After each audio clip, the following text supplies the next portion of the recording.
అధ్యక్ష, ప్రధానంగా మనం చూస్తే ఇన్ఫ్రాస్ట్రక్చర్ పైన కూడా గడిచిన పేరెంట్ టీచర్ మీటింగ్లో స్టార్ రేటింగ్ అనేది ఏర్పాటు చేశారు అధ్యక్ష.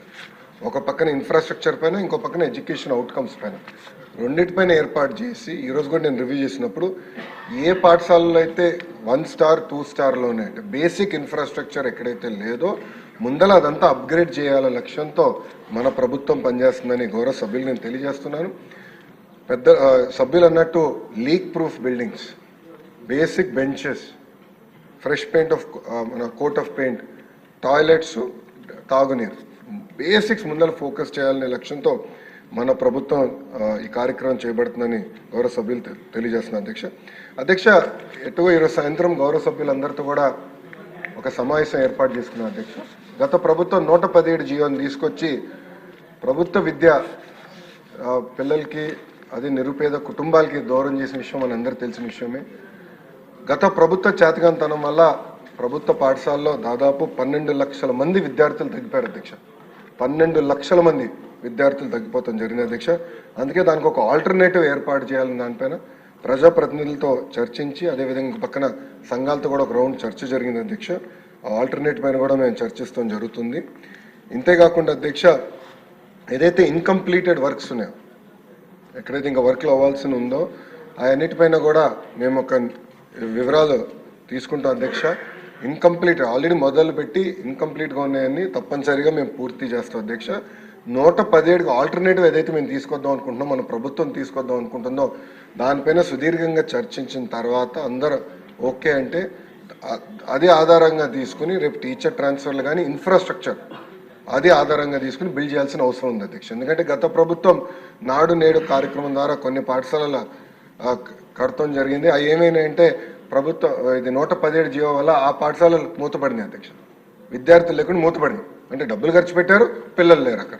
అలాంటి పరిస్థితి రాకుండా చూసుకోవాల్సిన అవసరం ఉంది అధ్యక్ష. అంతేకాకుండా అధ్యక్ష, నాడు నేడు పైన కూడా గతంలో అనేక మన ఆరోపణలు వచ్చినాయి, నాణ్యత లేదని కూడా వచ్చింది అధ్యక్ష. దానిపైన కూడా గౌరవ సభ్యులు ఇప్పుడు కోరారు, యాక్షన్ తీసుకోమన్నారు. తప్పనిసరిగా నేను నివేదిక తెప్పించుకుంటాను. దాని తర్వాత గౌరవ సభ్యులతో చర్చించిన తర్వాత నిర్ణయం తీసుకుంటున్నాను అధ్యక్ష. రంపచోడవరం నియోజకవర్గం వచ్చి గల 80 పాఠశాలల్లో ప్రధానంగా ఇన్ఫ్రాస్ట్రక్చర్ చేపట్టాల్సిన అవసరం ఉంది. అది ఆల్రెడీ మేము శాంక్షన్ చేస్తాం జరిగింది అధ్యక్ష. ఆ స్కీమ్ అనేది ఉంది, ఆల్రెడీ అక్కడ కార్యక్రమాలు ప్రతిపాదిస్తాం జరిగింది అధ్యక్ష. ఇంకో పక్కన కేజీబీవీకి వచ్చే గల 100% ప్రహరీ గోడలు మేము పూర్తి చేస్తాం. ప్రతి కేజీబీవీకి ప్రహరీ కూడా మనం పూర్తి చేస్తాం. అది కూడా ఈ సంవత్సరం డిసెంబర్ లోపల పూర్తి చేస్తామని గౌరవ సభ్యులకి నేను తెలియజేస్తున్నాను. అంతేకాకుండా సీసీటీవీ ఎడిక్వేట్ లైటింగ్ కూడా ఏర్పాటు చేసే బాధ్యత మేము తీసుకుంటాం అధ్యక్ష. అది గతంలో కూడా నాకు చాలామంది సభ్యులు వచ్చి నాకు చెప్తాం జరిగింది. ఇది రాబోయే 3 నెలల్లో పూర్తి చేస్తామని గౌరవ సభ్యులకి తెలియజేస్తూ అధ్యక్ష, ఇన్ఫ్రాస్ట్రక్చర్ అనేది కేవలం ప్రభుత్వమే కాదు, మనందరం భాగస్వామ్యం అవ్వాలి. ఇప్పుడు స్టార్ రేటింగ్ ఒక పక్కన చేస్తున్నాం, ఇంకో పక్కన leap learning excellence of Andhra Pradesh అనేది ఒక సంస్కరణ, ఒక మిషన్ మోడ్లో దాని కింద సంస్కరణలు తీసుకొస్తున్నాం. సభ్యులందరూ భాగస్వామ్యం అవ్వాలి. మీ నియోజకవర్గంలో అనేక సిఎస్ఆర్ ఇచ్చే సంస్థలు ఉంటాయి.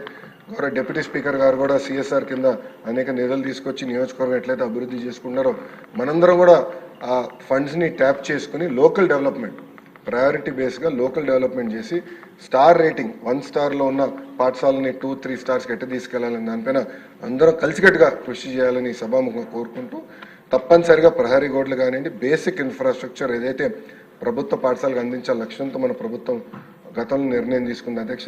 అది వచ్చే 5 సంవత్సరాలు అంటే 9 నెలలు ఆల్రెడీ అయింది. వచ్చే 4 సంవత్సరాలు 3 నెలల్లో యుద్ధ ప్రాతిపదికగా చేసే బాధ్యత మన ప్రభుత్వం తీసుకుంటుంది.